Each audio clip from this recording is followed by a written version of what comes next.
Hello বন্ধুরা, জবার সংসারের নতুন একটা ভিডিওতে সবাইকে স্বাগতম। সকাল সকাল ঘুম থেকে উঠেই চলে গেছি মাঠে। মাঠে গিয়ে দেখি কি সুন্দর শাক হয়ে আছে।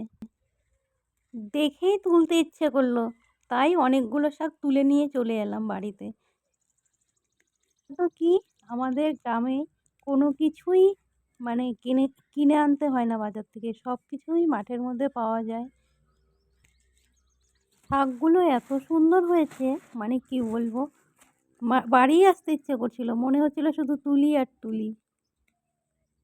তুলে বাড়ি এসে আবার কুল মাখা খেতে ইচ্ছে করলো।